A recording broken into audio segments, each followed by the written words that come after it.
napawi, ngayon ay may ngiti. Doon sa bukal ng tubig ng buhay, sa Diyos ako'y laging magpupuri. Sa Diyos ako'y laging magpupuri. Sa Diyos ako'y laging magpupuri.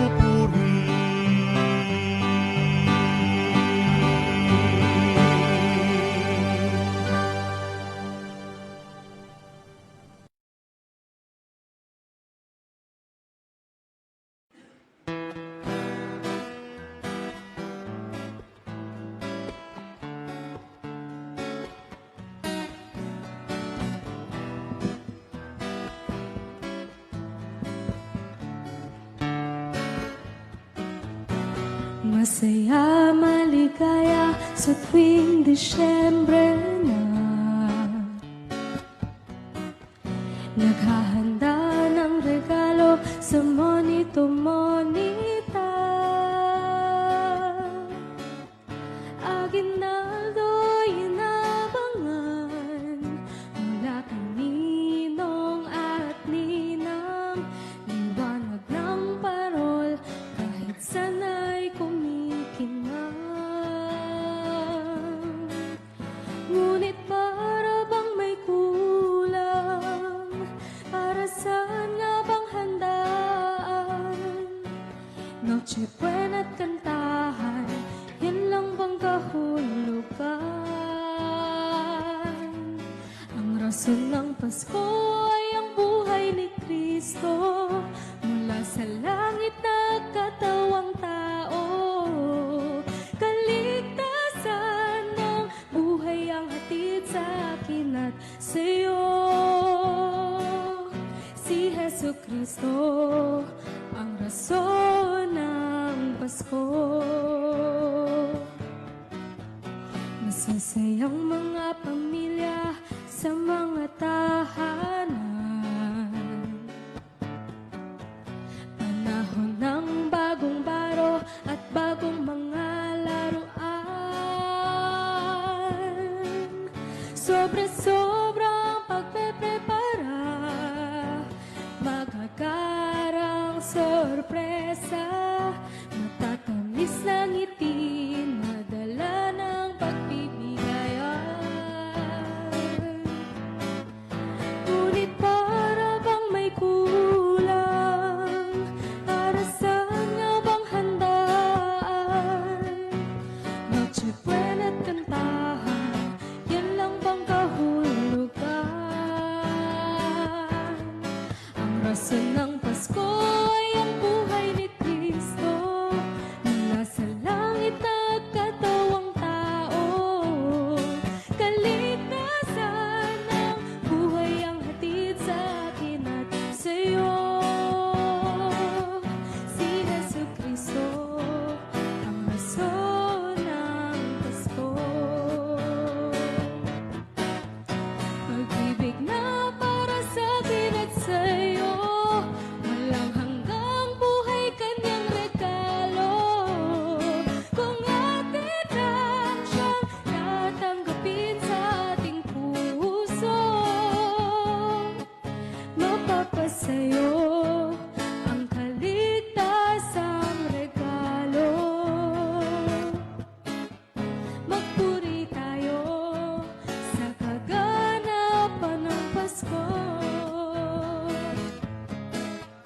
Si Jesucristo ang rason ng Pasko.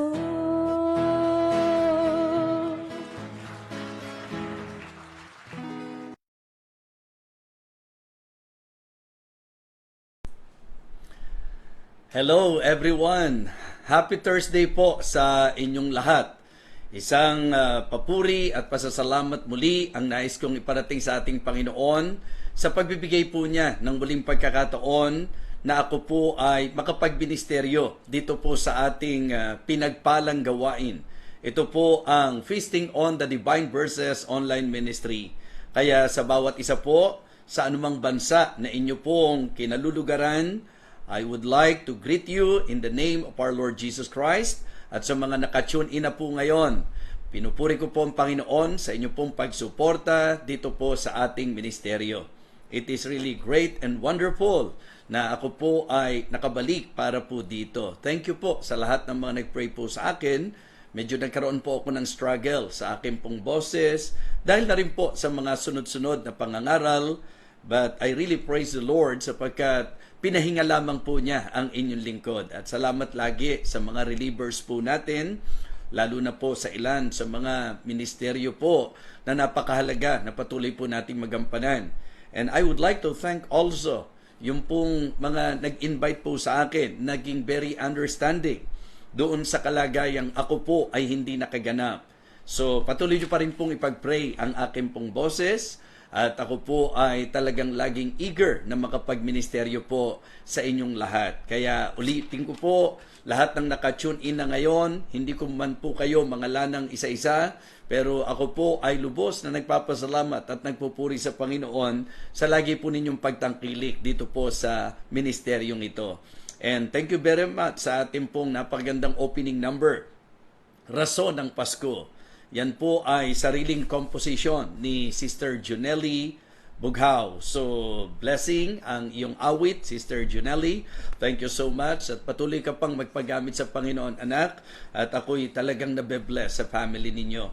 Alright, so ngayong gabi ito, maasa po ako na tayo po, ayun na rin po sa ating naging announcement, ay excited sa tatalakayin po natin ngayon at gagamitin po natin itong pagkakataon para sa ganitong kaparaanan po, makapagbigay po tayo ng enlightenment sa maraming tao patungkol po sa tamang paniniwala ayon sa tamang turo ng banal na kasulatan, particularly po kay Mary, na gumanap po ng napaka-importanting role sa ating pong okasyong ipinagdiriwang. So kaya I encourage everyone na i-share nyo po yung link and then try to encourage your relatives, your loved ones, your friends para po makasama po natin ngayong gabi. At ngayon po para po sa ating pagbati sa mga may kaarawan. Of course, nagpapasalamat tayo and we would like to congratulate si Preacher Sunny at si Sister Jude sa kanilang naging matagumpay na wedding ceremony. At atin pong ipanalangin po silang patuloy sa katotohanan po na ikasal na po sila sa Kuwait. Ano po? Pero gusto po nila ng ceremony, gusto po nila ng program, yung ma-experience po nila yung Christian wedding, and I can say na talagang very successful po ang kanilang naging wedding at talaga namang kami mismo blessed na blessed. Kaya thank you so much. I would like to congratulate also si Pastor Jong, ganun din po si Esther, ang aking mga inaanak. Bagamat hindi ako nakarating sa kasal ninyo because of my situation, pero nakikigalak ako sa talagang masayang okasyon ng inyong buhay. Alright, this time, we would like to greet all the birthday celebrants. So, nice nating batiin po yung mga birthday celebrants natin. So, yung pong ilan, mga nag-celebrate po sila at nagkaroon ako ng pagkakataon to greet them, pero ngayon po nais nating batiin yung mga exactly nagse-celebrate ng birthday po nila ngayon. So si Dale Michael Cruz, ang anak po ni Pastor Emerson. Kuya Dale, happy birthday sa iyo. Ganun din po si Sister Helen Villanueva. Happy birthday, Sister Helen. Si Ma'am Sheila Torres Reyes. Happy birthday, Ma'am Sheila. Ganun din po si Jamie Chapman. Happy birthday sa iyo. Si JL Gutierrez Gracilia. Happy birthday din. At syempre pa, ang kaibigan po natin, si Pastor Joey Reyes. Happy birthday po sa inyo, Pastor. At si Preacher Jojo, i-announce ko na po sa inyo, malapit na po ang birthday niyan. Sa 23 po, ang birthday po ni Preacher Jojo. Sa mga nagtatanong, sino si Preacher Jojo? Yan po ang aking dakilang alalay sa gawain po. Lagi po yan, nagdadrive po for me sa mga speaking engagements. Kaya po, in advance, binabati natin. Special greeting ito para kay Brother Jojo. Okay? So, yan po ang ating mga pagbati para sa mga may kaarawan. This time, dadako na po tayo sa prayer. Sa totoo lang po, I am very excited to share to you my message tonight. Pero syempre po, meron pa tayong mga ilan na magandang may accomplish po tulad ng mga panalangin kahilingan po ng ating mga kapatiran at mga kaibigan.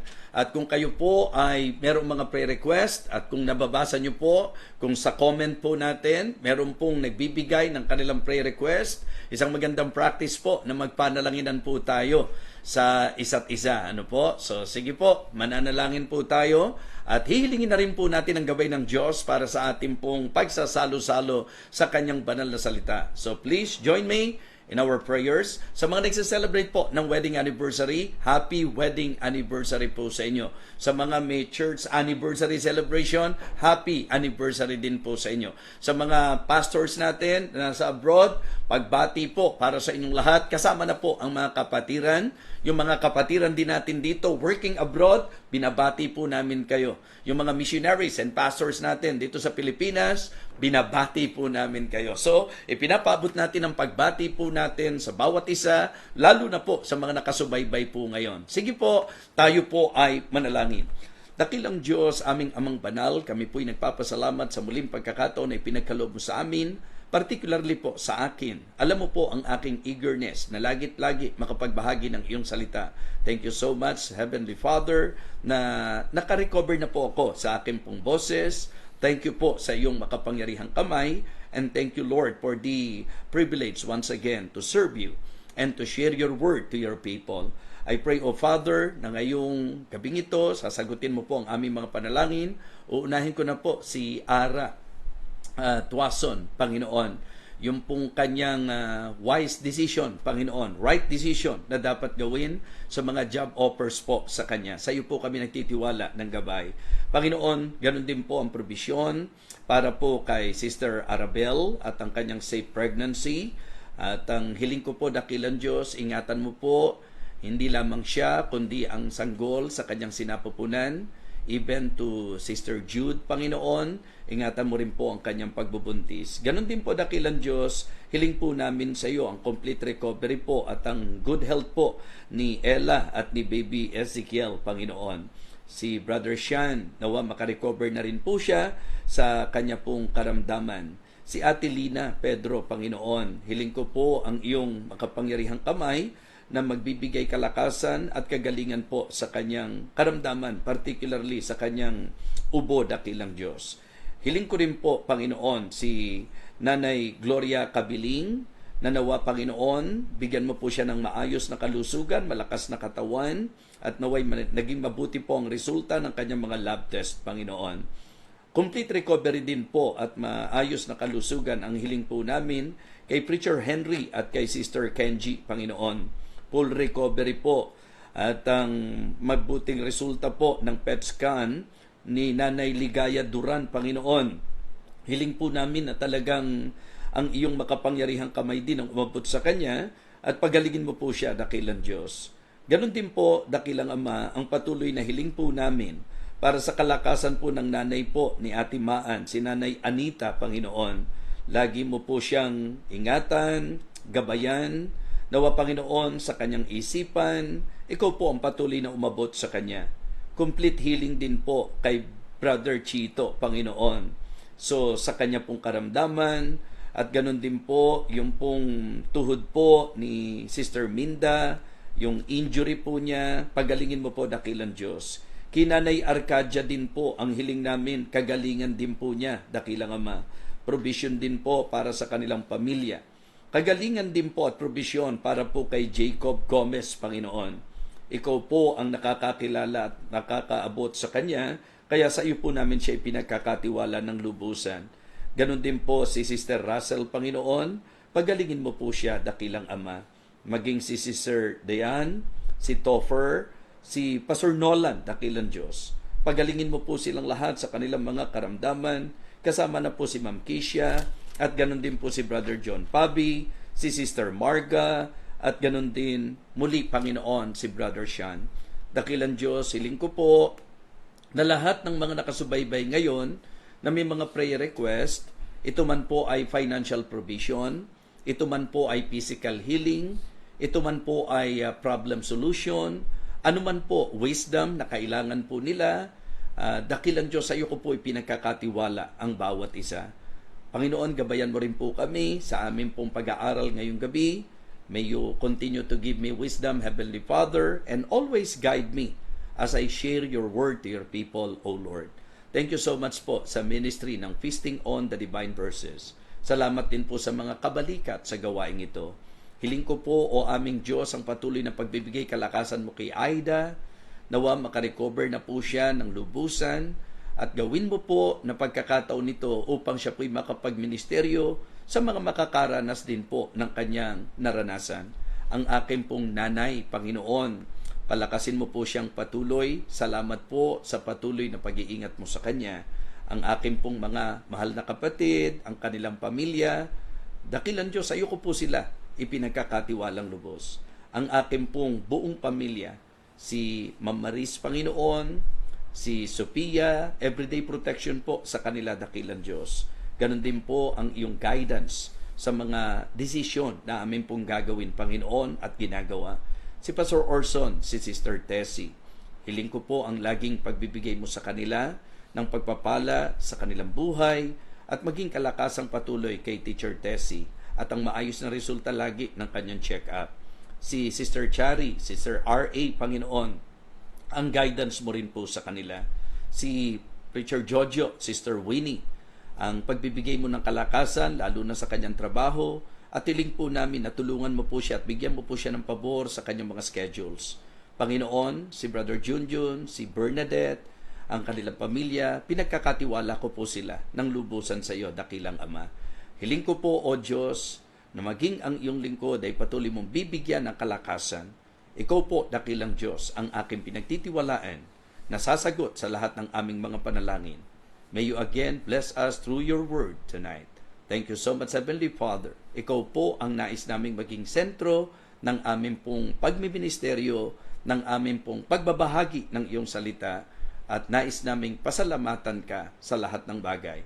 O Diyos, aming Ama, ito po ang aming panalangin. Sa dakilang pangalan po ng aming Panginoong Jesus. Amen. Amen. Okay, praise the Lord. Isang magandang bagay po na tayo po ay nagkakaroon ng pagkakataon para manalangin. Pero alam niyo po yan na ang sentro po ng ministeryong ito, Feasting on the Divine Verses.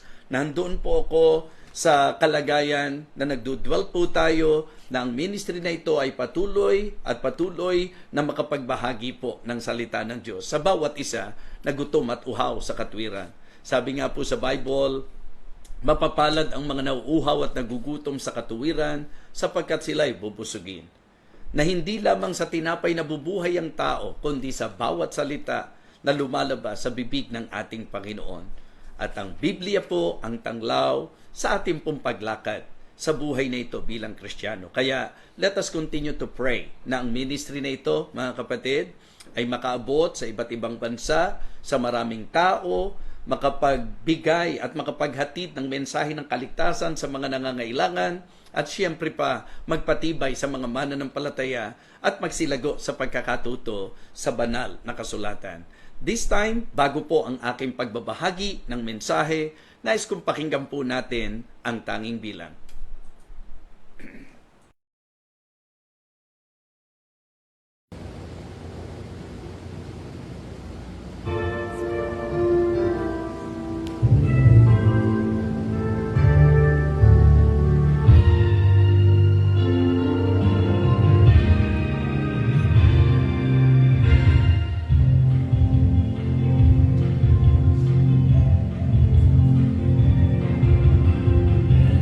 Sa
Thank you so much mga anak mula po sa Maranatha International Baptist Mission, Monterrey, sa panguna po ni Pastor Ruel Lumangyao. So thank you so much sa napagandang awit ninyo at isang kasiyahan po na tayo po ay magkatulong-tulong para po sa ministeryo.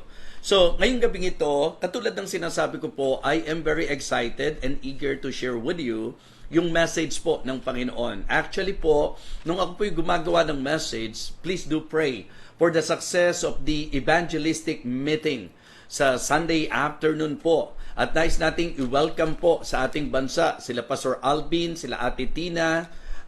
Ito po ay hosted by Pastor Caloy Darlucio. So, ipag-pray po natin yung pong posibleng jet lag dahil sa mahabang lipad. Pero grabe po talaga ang pagkilos po ng Panginoon at umaasa po kami sa malakihang evangelistic meeting this coming Sunday at syempre po knowing na ang atmosphere po natin ngayon and even yung kaisipan ng mga tao ay medyo nakatuon na po sa tinatawag nating okasyon. Ano po? So kaya yung mga messages na pumapasok po sa isip ng inyong lingkod ay related po doon po sa okasyon po natin ngayon. Hindi po ako yung para makihalo, makisama doon sa mga nagdidebate patungkol sa okasyon na ito. Sa akin po, ang tibok ng puso ko, anuman ang kaisipan meron ng mga tao, gagamitin ko po ang pagkakataong ito to somehow share to the people the very reason why our Lord Jesus Christ came. Why He manifested. The Lord Jesus Christ manifested in the flesh. So, yun po tayo. Doon tayo nakasentro because it is in the Bible.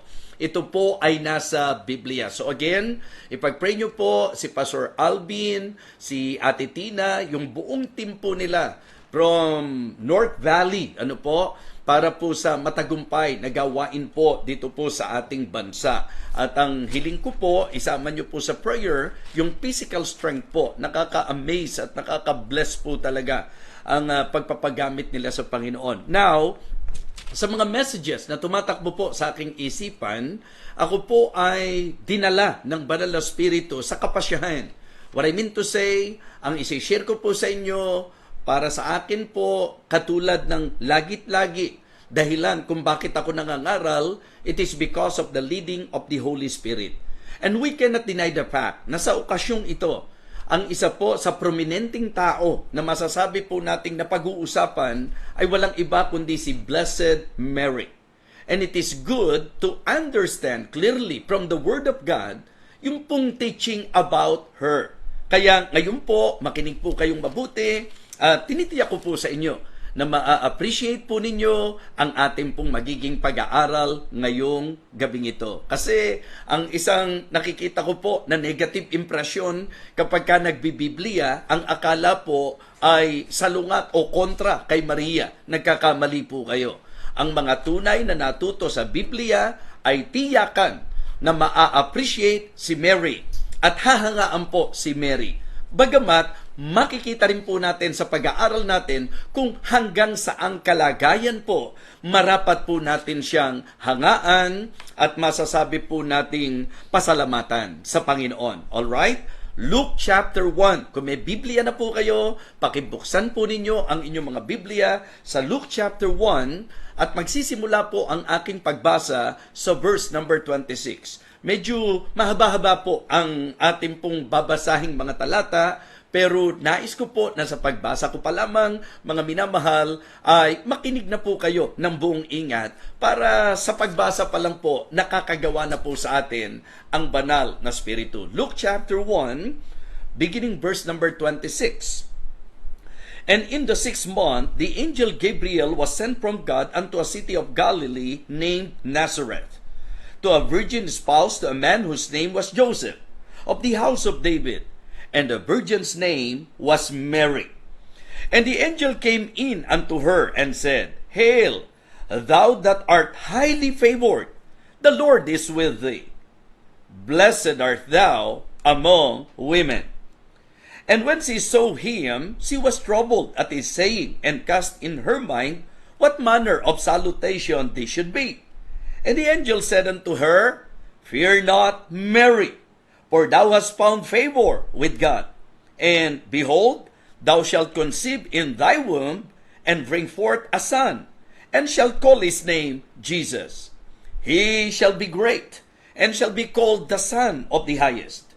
And the Lord God shall give unto him the throne of his father David, and he shall reign over the house of Jacob forever, and of his kingdom there shall be no end. Then said Mary unto the angel, How shall this be, seeing I know not a man? And the angel answered and said unto her, The Holy Ghost shall come upon thee, and the power of the Highest shall overshadow thee. Therefore also that holy thing which shall be born of thee shall be called the Son of God. And behold, thy cousin Elizabeth, she hath also conceived a son in her old age. And this is the 6th month with her, who was called barren. For with God nothing shall be impossible. And Mary said, Behold the handmaid of the Lord, be it unto me according to thy word. And the angel departed from her. And Mary arose in those days and went into the hill country with haste into a city of Judah, and entered into the house of Zacharias, and saluted Elizabeth. And it came to pass that when Elizabeth heard the salutation of Mary, the babe leaped in her womb, and Elizabeth was filled with the Holy Ghost. And she spake out with a loud voice, and said, Blessed art thou among women, and blessed is the fruit of thy womb. And whence is this to me, that the mother of my Lord should come unto me? For lo, as soon as the voice of thy salutation sounded in mine ears, the babe leaped in my womb for joy. And blessed is she that believed, for there shall be a performance of those things which were told her from the Lord. And Mary said, My soul doth magnify the Lord, and my spirit hath rejoiced in God my Savior. Ngayong gabing ito, mga minamahal, nais ko pong ibahagi po sa inyo ang mensahe na pumapatungkol po kay Maria. At bibigyan ko po ang ating mensahe ng pamagat, Blessed among women, or Blessed among women. Let us go to the Lord in prayer. Dakilang Diyos, aming Ama, kami po ay patuloy na nagpupuri at nagpapasalamat sa iyo pong kabutihan po sa amin. Salamat po, O Diyos, sapagkat kami po ay may Biblia na nagbibigay ng tamang turo, na nagbibigay ng kaliwanagan sa mga bagay na dapat po naming maalaman, Panginoon. Lord, ang panalangin ko po, bigyan mo po ng karunungan ang iyong lingkod. May you again fill me with your Holy Spirit, Heavenly Father. May you guide me habang ibinabahagi ko po ang iyong mensahe. And I pray, O God, na ang bawat nakikinig ngayon ay magkaroon po ng bukas na pangdinig, bukas na pag-iisip, bukas na puso, bukas na pagkatao, dakilang Diyos, upang kami po ay pagpalain mo sa pamagitan po ng iyong salita. Help me, O God, I pray, and bless your people. Ito po ang aming panalangin sa dakilang pangalan po ng aming Panginoong Jesus. Amen. Amen. So, ngayong gabing ito, mga minamahal, ipinakita po sa akin ng ating Panginoong Diyos ang importansya na tayo po'y magkaroon din ng pag-aaral patungkol sa isa sa hindi maitatangging ginamit ng Diyos para sa katuparan ng hula sa kapanganakan po ng Mesiyas, ng tagapagligtas. At ito po ay walang iba kundi si Mary. At ang context po natin, hindi na po tayo magpapaligoy-ligoy pa. Ito po ay ang patungkol sa pakikipag-usap ng anghel sa kanya. Patungkol po sa kalooban ng Diyos. Patungkol po sa plano ng Diyos, mga minamahal. Kanina po sinasabi ko na ang impresyon minsan kapag ka po nagbibiblia, ang akala negatibo po kay Mary. At nilinaw ko po sa inyo na kapag ka ang isang mananampalataya ay totoong natuto sa Biblia patungkol kay Maria, never nalalapastanganin po natin si Maria. Never na atin pong itatrato ng negatibo si Maria. Manapa, sabi ko nga po sa inyo, ako personally, masasabi ko po na talagang para sa akin po, si Maria po ay napakagandang ehemplo, napakagandang modelo ng isang makadiyos. Si Maria po para sa akin ay kahanga-hanga. At higit niyong maintindihan itong sinasabi ko po habang tayo po ay nag-aaral. Tatlong bagay po ang gusto kong bigyang pansin sa magiging pagtalakay po natin, mga giliw na taga-subaybay.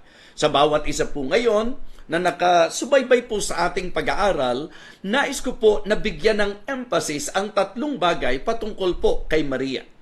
Una po, nais kong makita niyo po sa ating passage, the complicated favor. The complicated favor. Bibigyan din po natin ng pansin, mga minamahal, dito po sa ating pong pag-aaral, ang patungkol po doon sa kanyang choice, the choice to follow. Una, the complicated favor. Okay? Ikalawa po, the choice to follow. And then thirdly, the confession of faith. So dito po iikot ang ating pagtalakay patungkol po kay Maria. Lahat ng ito ay pumapatungkol po sa kanya. Okay? So kaya po sinimulan po natin sa verse number 26 ang ating pagbasa at ang unang puntos po natin about the complicated favor, ang akin pong sesentruhan, her selection. Yung kung papaano po mga minamahal na ang Diyos sa kanyang kapasyahan sa napakaraming babae, sa napakaraming tao, si Maria po ang pinili. At narito nga po ang mismong sinasabi ng talata, it is good for us to somehow observe na ang aking pong pagtuturo ay nakasentro sa salita ng Diyos. Hindi po ito sa mga salita na gusto ko lamang sabihin, kundi kung ano po ang mga eksaktong salita na ginamit po sa banal na kasulatan. Tignan po natin mga minamahal again sa verse number 26. And in the 6th month, the angel Gabriel was sent from God unto a city of Galilee named Nazareth. Heto po, verse number 27. To a virgin espoused to a man whose name was Joseph of the house of David, and the virgin's name was Mary. What I would like you to notice is that in the Bible, we can see the emphasis patungkol po sa pagiging birhen ni Maria. Okay? Mahalaga po kasi ito sa gagawin po nating pagtalakay. Ang sabi po, to a virgin espoused to a man whose name was Joseph of the house of David, and the virgin's name was Mary. In verse number 28, listen po, and the angel came in unto her and said, Hail, thou that art highly favored, the Lord is with thee. Blessed art thou among women. So dito, ang ating pong binasa ay ang patungkol sa announcement ng pong angel na kung paanong si Maria po na isang birhen ay pinili. Okay? Pinili po at ang sabi po, Blessed art thou among women. That is why, yan po ang ginawa nating title. Because we cannot deny the fact na talagang si Maria po ay pinagpala sa babaeng lahat. Wala pong makakakontra po dyan because exactly yan po ang sinabi ng Bible. Tingnan niyo po ang sabi ng verse number 29.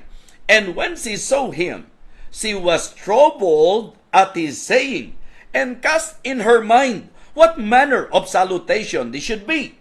Okay? So verse 20, so verse 30, and the angel said unto her, Fear not, Mary, for thou hast found favor with God. So kanina po ang sabi, ang linaw-linaw po, ang sabi po ng anghel, Thou that art highly favored. Dito po sa verse number 30, sa huling bahagi po, For thou hast found favor with God. Ano po ba yung favor na pinag-uusapan dito?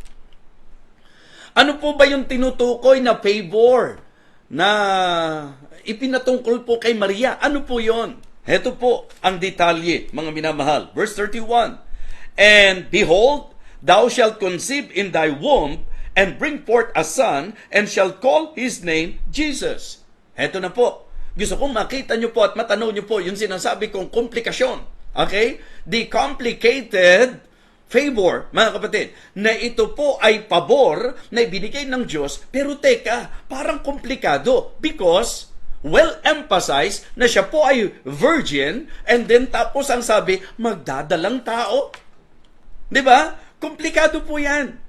Ang sabi po, mga kapatid, again, in verse number 31, and behold, thou shalt conceive in thy womb, and bring forth a son, and shalt call his name Jesus. He shall be great, and shall be called the Son of the Highest, and the Lord God shall give unto him the throne of his father David. Wow, what a favor!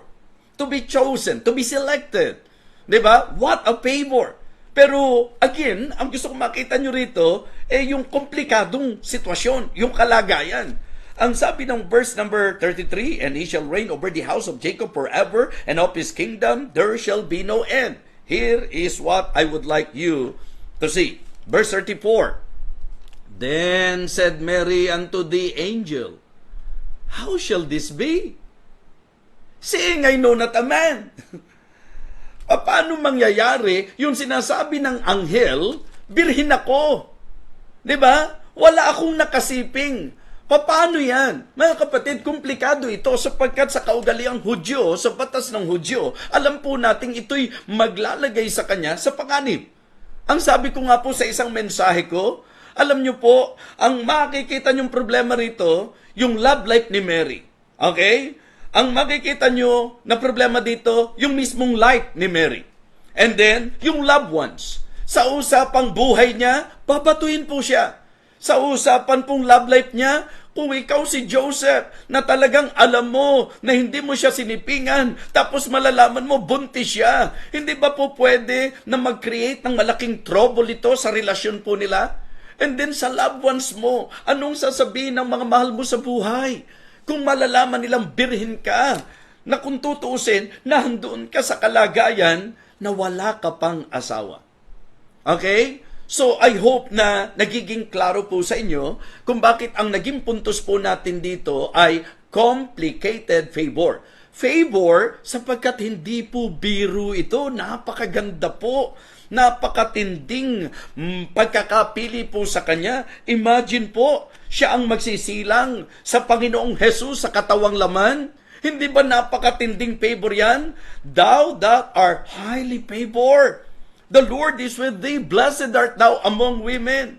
Hindi ba napakalaking pribilehiyo, napakatinding pabor ng isisilang ay ang hari ng mga hari, ng isisilang ay tatawaging dakila at tatawaging anak ng kataas-taasan at ang, di ba, trono ni David ay kanyang pangungunahan at ang sabi po, and he shall reign over the house of Jacob, brother, forever, and of his kingdom there shall be no end. So, handun po yung talagang undeniably, masasabi nating matinding pabor, but the reason why, sinasabi ko sa inyong complicated, because birhin po siya.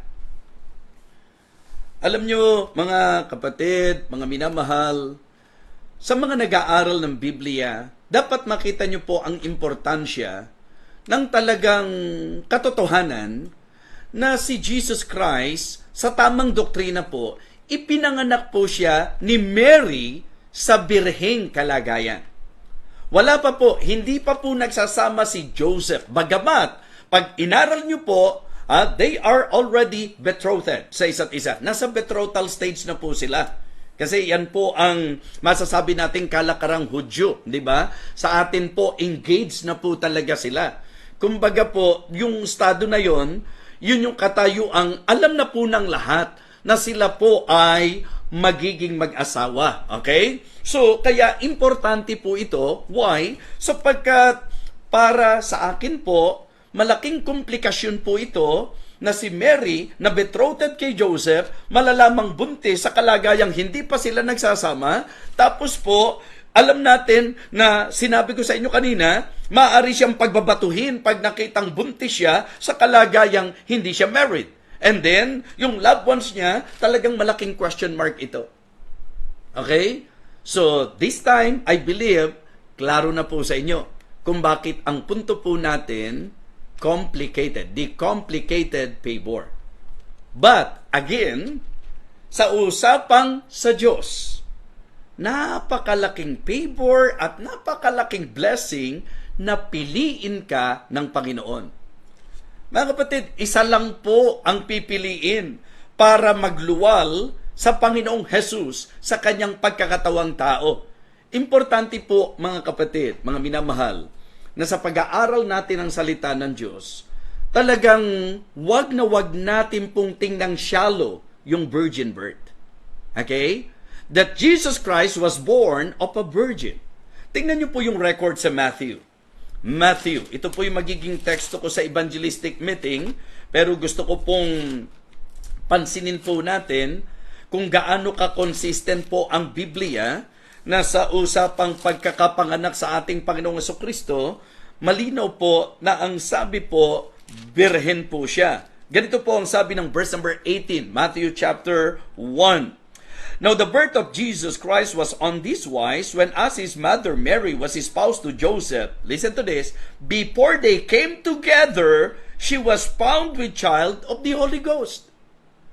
Sabi ko nga, pag nag-aral tayo ng Biblia, talagang hindi po dapat yung bang binasa lang po natin. Let us put understanding sa mga pagbabasa po natin. Tingnan niyo po ang sabi rito, before they came together. Why do you think the Bible emphasized that and put that doon sa detalyadong pagkakapahayag? Kasi nga po, hindi po pwede na hindi titiyakin na ang magsisilang sa Panginoong Jesus ay isang birhen, isang babae na hindi pa nasipingan ng lalaki. And it is, humanly speaking, complicated. Komplikado po yan. 'Di ba? At yung reaction po ni Joseph, mga minamahal, ang nagbibigay din sa akin ng ideya na talagang komplikado. Tingnan niyo po ang sabi ng verse number 19. Then Joseph, her husband, being a just man, and that willing to make her a public example, was minded to put her away privately. Nakita niyo po, walang pagdududa na mahal ni Joseph si Mary. Pero si Joseph, bilang tipikal na lalaki at tipikal na tao, parang sa kanya, isang nakakagulat, isang bagay na nakakasyak, na malaman niyang buntis ang babae na kung tutusin, engaged na sa kanya, natiyak niya na hindi niya sinipinga. Okay? Sa verse number 20, but while he thought on these things, behold, the angel of the Lord appeared unto him in a dream, saying, Joseph, thou son of David, fear not to take unto thee Mary thy wife, for that which is conceived in her is of the Holy Ghost. Kaya ko sinasabi, na pagka binabasa natin yung talata, uunawain nyo po, para hindi po tayo nalilihis. Kasi sa iba naman, ang problema po, para bang inalis na nila yung katotohanan na ang Diyos po hindi naman salungat sa magiging kalagayang mag-asawa po ni Joseph at ni Mary. Ang kinailangan lang po, okay, sa pagpili kay Maria, may panganak po ang ating Panginoong Jesucristo sa birhin niyang kalagayan. Pero wala po kayong makikitang ideya sa Biblia na hindi sila magiging mag-asawa ni Joseph o hindi sila magsasama ni Joseph. Malinaw po. The statement, yung pong mga ginamit na salita sa Bible, malinaw na malinaw po. Ang sabi po, okay, fear not to take unto thee Mary thy wife. Okay, for that which is conceived in her is of the Holy Ghost. And she shall bring forth a son, and thou shalt call his name Jesus, for he shall save his people from their sins. Now all this was done that it might be fulfilled which was spoken of the Lord by the prophet, saying, eto na po, verse 23, behold, a virgin shall be with child, and shall bring forth a son, and they shall call his name Emmanuel, which being interpreted is God with us. Then Joseph, being raised from sleep, did as the angel of the Lord had bidden him, and took unto him his wife. Okay? Verse 25, and knew her not, till she had brought forth her firstborn son, and he called his name Jesus. Makikita nyo mga minamahal, na talagang well-emphasized na ang kapanganakan po ng ating Panginoong Jesus ay supernatural. Virgin birth. Diba? And yun ang rason kung bakit sinasabi ko sa inyo, complicated ito. Sa usapang tao, komplikado po yan. Pero syempre po, yan po ang naging kapasyahan ng Diyos. So, ang unang puntos po natin is the complicated favor. Ang emphasis, her selection. Now, the second point that I would like to share is about the choice to follow. Dito po ang magiging emphasis ko naman, mga tagapakinig, ay ang patungkol sa kanyang submission. Her submission. Okay? The choice to follow. So, ang sabi po niya, how shall this be? Seeing I know not a man. Paano mangyayari ito? Wala akong nakasiping na lalaki. Kita niyo po? So, it means to say na si Mary, nakikita niya, mahirap to. Hindi biro ito. Delikado ito. Di po ba? Bakit? Pagbababatuhin ako. Bakit? Magiging kahiya-hiya ako. Bakit? Pagdududahan ako ng aking husband-to-be. Di ba? So, magiging problema ko po yan. Pero tingnan nyo po, sa conversation po nila. Ang sabi ni Mary, sa verse number 34, Then said Mary unto the angel, How shall this be, seeing I know not a man? Sa verse 35, And the angel answered and said unto her, The Holy Ghost shall come upon thee, and the power of the highest shall overshadow thee. Therefore also that holy thing which shall be born of thee shall be called the Son of God. And behold, thy cousin Elizabeth, she hath also conceived a son in her old age. Ito po si John the Baptist naman yon. And this is the 6th month with her, who was called barren. Verse 37, For with God, nothing shall be impossible. Okay? Ang linaw po, For with God, nothing shall be impossible. Verse 38, kung nakakasunod kayo, tingnan niyo po ang sabi ng verse 38. And Mary said, sino po ang nagsabi? Si Mary. Ano po ang sinabi ni Mary? Behold, the handmaid of the Lord, be it unto me according to thy word. And the angel departed from her. Mga minamahal, isang kahangahangang pagsunod, isang kahangahangang pagpapasakop ang ipinakita po ni Maria. Dahil kung nasusundan niyo po yung aking pagtalakay, may komplikasyon. Malaking question mark. May hirap, may sakit, may panganib. Maraming bagay po ang magiging halaga nito. Pero mga kapatid, mga minamahal, ito po ang lalong nagdala sa akin sa malalim na paghanga kay Maria. Sapagkat madaling sumunod sa mga paborabling sitwasyon, madaling sumunod kapag ka walang conflict, madaling sumunod kapag ka magaang para sa iyo, madaling sumunod kapag ka walang gaanong magiging epekto, pero yung susunod ka, doon sa talagang kitang-kita mo ang matinding komplikasyon, well, for me, that is very admirable. Kahanga-hanga po yan, mga kapatid. Kaya nga sinabi ko na sa inyo, di ba, na kung ating pag-uusapan si Maria, bagamat sa Biblia po, ang nagiging mali lang naman ng marami, sinasamba po si Maria. Yun po, wala kayong makikitang kahit isang record sa Bible na may sumamba kay Maria. Pero yung hangaan po siya, yung pasalamatan po siya, yung maging huwaran po siya, para sa akin, iyan ang klarong-klarong makikita nyo sa Bible. Okay? Isang bagay po na magandang makita natin. Hindi ba kung tutusin ang nagluwal kay Jesus Christ in the flesh si Mary?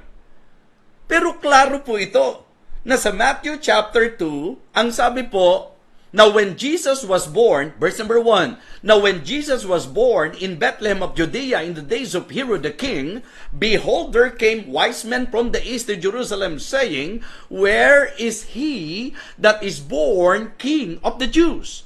For we have seen his star in the east, anong sabi? And are come to worship him. So makikita nyo po na yung wise men, yung magi, di po ba?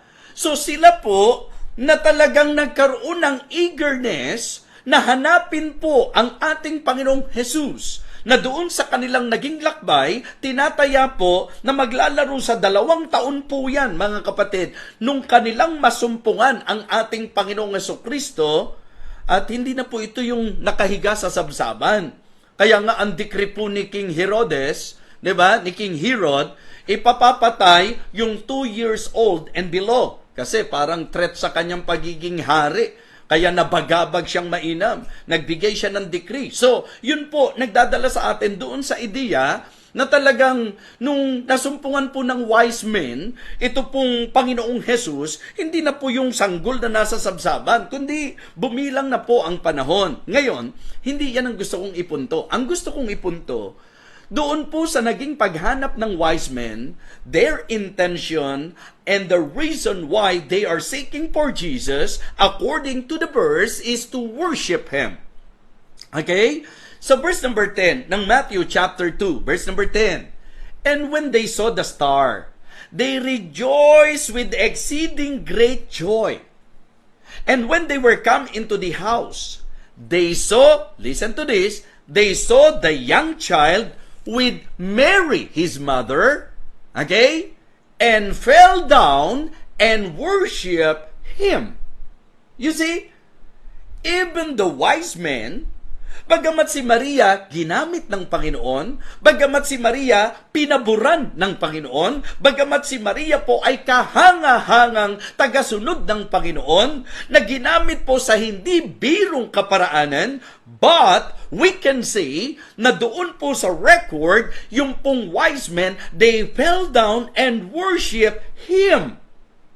Not her, not them. They fell down and worship Him. Very detailed ang pagkakabanggit. Very clear. Ang sinamba po ang Panginoong Jesus. Now, here is my question. Kung si Maria po ay dapat sambahin, ang tanong ko po, bakit hindi po nag-react? Bakit walang rebuke na nangyari? Why? Because even Mary, kinikilala po niya na ang pagsamba dapat sa Panginoon lang. Okay? Kaya nga, ang nililinaw ko po, kaya nga sabi ko sa inyo, balanse po ang ating pag-aaral. Biblical talaga. For me, Mary is admirable. Kahanga-hanga. A very good model and example. Napakagandang tularan. Very impressive, mga kapatid. And we should appreciate her because of her submission. In spite of the fact na komplikado po ang sitwasyon, pero siya po ay completely nag-submit, mga kapatid. And because of that, it is but right for us to appreciate Mary and to admire her because that is very unusual. Okay? It is not easy. Yung ginawa po niya, hindi madali. Pero ang maganda lang pong maibalansin natin, mga kapatid, yung bang idea na yung hangaan po siya, yung pasalamatan siya, yung gawin siyang huwaran, tama po yan.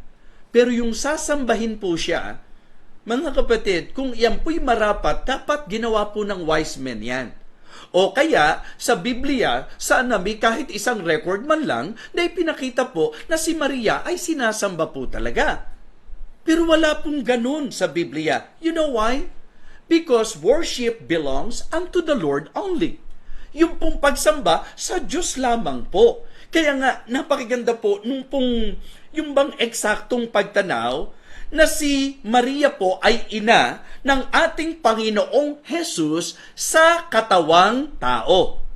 Sa kanyang manifestation in the flesh, siya po ang naging chosen vessel. Siya po ang highly favored. Siya po yung pinagpala sa babaeng lahat sapagkat siya ang pinili upang ang Panginoong Jesus na magkakatawang tao. Kasi malinaw naman po sa atin di po ba? Halimbawa po, sa Matthew o sa John muna po tayo. Sa John chapter 1, okay, so verse number 1, in the beginning was the Word, and the Word was with God.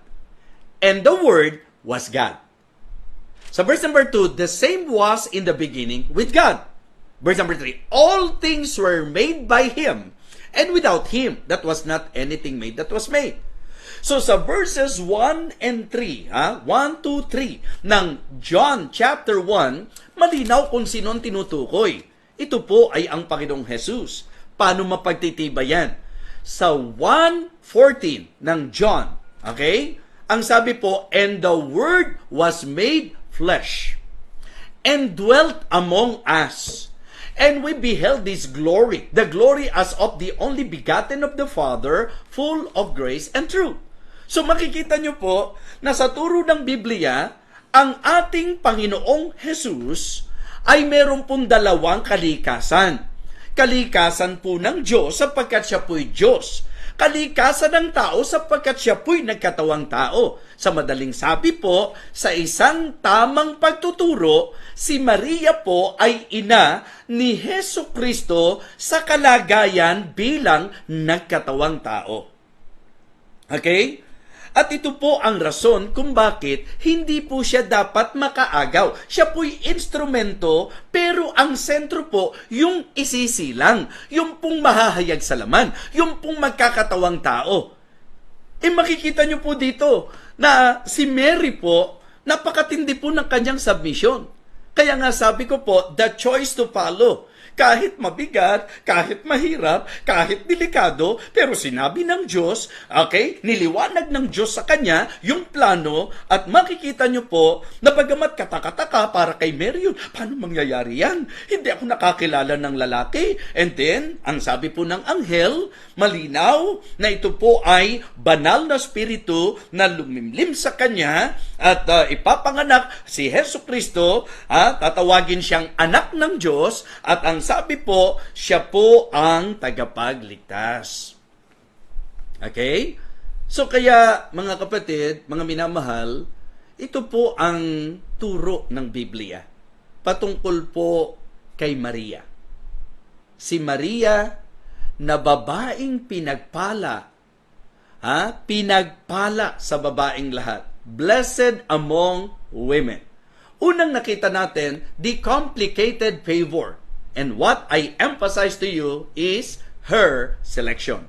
Yung kung paano siya pinili. Okay? Tatandaan niyo po ho, ang ginamit na salita, blessed art thou among women. Hindi po sinabing, worthy art thou among women. Bukod sa hindi na po sinabi yan, si Maria mismo, yun po yung kanyang puso. Na ang sabi po niya, di ba, nakikita niya yung kanyang pagiging alipin, di ba, yung kanyang pagiging hindi karapat-dapat. So, it is also good to consider that the word used is actually blessed, not worthy. Because in reality, being human, we are all unworthy and undeserving. And by the way, nakasumpong po siya ng pabor. Ang tawag natin dyan, grace. Di ba? So, biyaya, pabor ng Panginoon. Kaya sinabing pabor, kung tutusin, hindi mo deserve, pero ibinigay sa iyo yung pagkakataon. And that is what Mary experienced. Siya po'y nakasumpong ng pabor ng Panginoon, ng biyaya ng Panginoon sa pagkakapili po sa Kanya. At ang hahangaan po natin, nung sinabi na ng Diyos na sa pamagitan ng anghel, walang imposible sa Diyos. O ano na po ang naging tugon po ni Maria? Ang sabi po niya, malinaw na malinaw sa verse number 38. And Mary said, behold the handmaid of the Lord, be it unto me. Mangyari sa akin, be it unto me according to thy word. And the angel departed from her. So, yan po ang tinatawag nating submission. So, nakakadalawa na po tayo. Una, the complicated favor. Her selection. Kung paano siya pinili. Mahirap, mabigat. Pangalawa po, okay, the choice to follow her submission. Kung paano siya nagpasako. Lubos na nagpasako. Okay?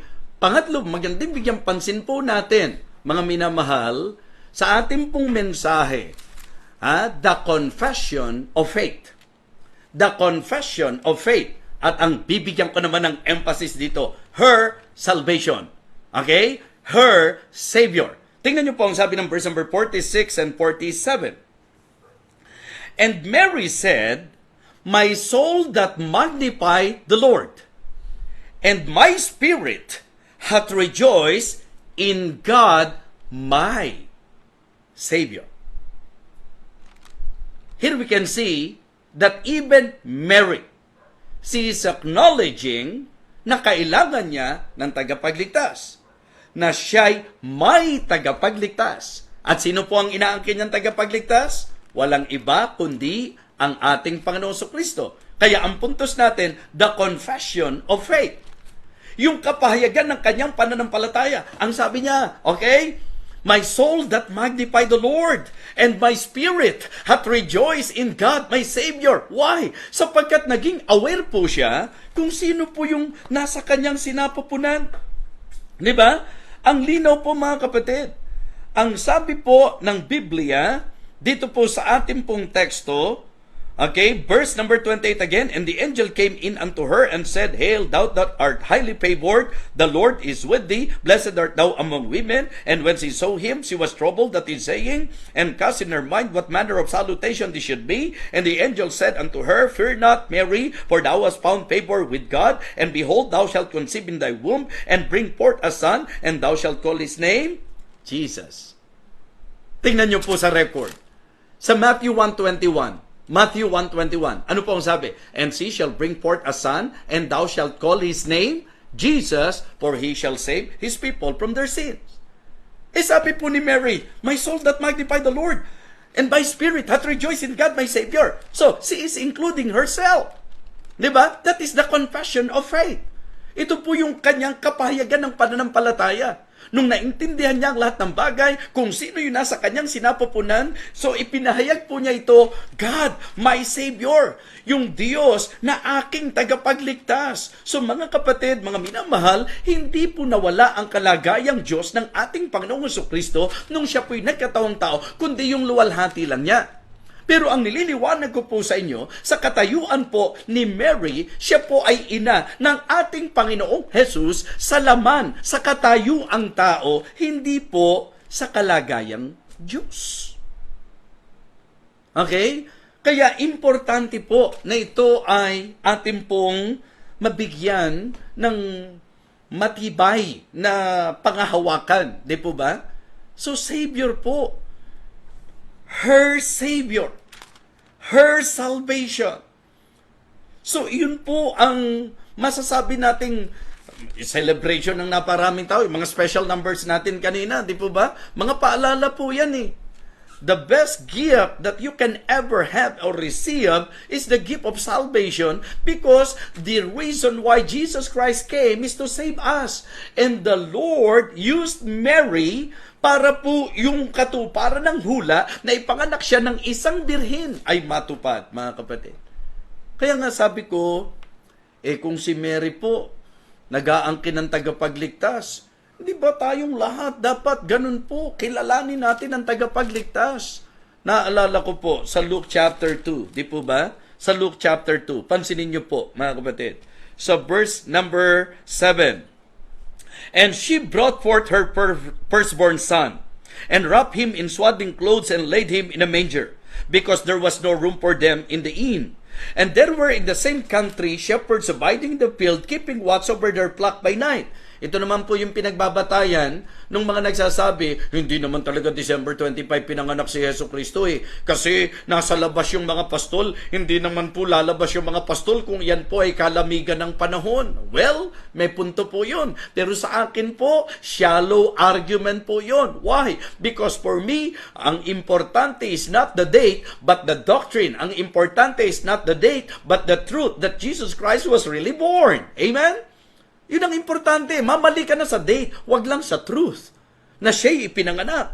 Okay? And there were the same country shepherds abiding the field, keeping watch over their flock by night. Listen to this, sundan nyo po. Luke chapter 2 na po tayo. Verse number 9. And lo, the angel of the Lord came upon them, and the glory of the Lord shone round about them, and they were sore afraid. And the angel said unto them, Fear not, for behold, I bring you good tidings of great joy, which shall be to all people. Verse number 11. For unto you is born this day in the city of David, anong sabi? A Savior, which is Christ the Lord. And this shall be a sign unto you, you shall find a babe wrapped in swaddling clothes, lying in a manger. Mga kapatid, ngayong sandaling ito, isang napakahalagang bagay na dapat makita po natin maging sa pinagpalang babae. Pinagpala sa babaeng lahat. Kay Blessed Mary, ang ibig ko pong sabihin. Kung si Mary po ay susundan nating ihemplo, siya mismo ang kumilala at nagpahayag ng kanyang pananampalataya, na ang kanyang nasa sinapupunan ay ang kanyang tagapagligtas. Diba? Pansinin niyo po, personal My Savior. My Savior. Naalala ko po yung isang tagapangaral dati, bakit yung sinasabing personal na tagapagligtas? Tatanggapin mo siya bilang personal. Pananampalatayan mo siya bilang personal na tagapagligtas. Pag ginamit daw yung salitang personal, ang ibig sabihin, sa'yo lang. Oo, halimbawa raw, yung toothbrush, personal, sa'yo yan. Lahat ba yan? Gagamitin yung toothbrush mo? Ba't naman natin doon tinulad ang Panginoon? Ang idea po ng personal, na ang Panginoon po ay tagapagligtas ng lahat, pero ang kanyang kaligtasan ay ipagkakaloob sa mga mananampalataya sa Kanya. Hindi po pwedeng iangking ko po ang anak ko, di ba, ng kaligtasan sa Panginoong Jesus. Every individual should acknowledge, di ba, Jesus as their Savior. So even Mary, even the Blessed Mary, she acknowledged Jesus as her Savior. My soul that magnify the Lord, and my spirit hath rejoiced in God, my Savior. So, aking tagapagligtas. Yan po ang sinabi niya. Ngayon po, hindi ba kung may magandang tularan? Ang tularan po natin, si Blessed Mary, ang pinagpala sa babaeng lahat. Si Maria. Nakita natin sa ating pong passage, the complicated favor. Her selection. Yung pagkakapili sa kanya, medyo sa usapang tao, parang maraming komplikasyon. Okay? The choice to follow. Still, yung kanyang choice, sumunod pa rin. At akin pong binigyang diin, her submission, na naging dahilan para sa akin po, makita niyong kahanga-hanga po talaga si Maria ng Biblia. And then, the confession of faith. Her Savior, her salvation. Yun po ang ating matututunan dito po sa ating naging aralin. Okay? Blessed or blessed among women. Walang iba kundi si Blessed Mary, her selection, her submission, her salvation. Ngayon po, heto na naman ang mga tao. Kung ano na naman ang pinagkakaabalahan. Di po ba? Masasarap na pagkain, magagandang regalo, maraming pera, kung magkano mapapamaskuhan, siguro po panahon na para sabihin natin sa kanila na ito pong si Maria mismo ang nagbigay diin na si Jesus ay tagapagligtas. At ngayong gabing ito, mga kaibigan, mga minamahal, kung hindi ka pa rin ligtas, kung hindi mo pa rin inaangkin si Jesucristo na tagapagligtas, wala pa rin kahulugan at kabuluhan ang ipinagdiriwang ng mundong ito sa iyo. So, if you really want your Christmas sa tamang perspective ay maging meaningful and memorable, okay, bakit hindi natin tiyakin ang ating kaligtasan? Kaya po, sa bawat mananampalataya sa Panginoon, ang pangako niya ay buhay na walang hanggan. Aminin natin na tayo po'y makasalanan, na tayo po'y hindi karapat-dapat. Kaya dapat lang na tayo po'y magsisi at humingi ng tawad sa Panginoon. At atin po siyang tanggapin at gagawin natin ang lahat ng ito sa pananampalataya sa ginawa ng ating Panginoong Jesucristo. Mula po sa langit, hinubad ang kanyang kalwalatian, nag-anyong tao, nagkatawang tao sa pamagitan po ng paggamit kay Maria upang maging tagapagligtas ng sanglibutan.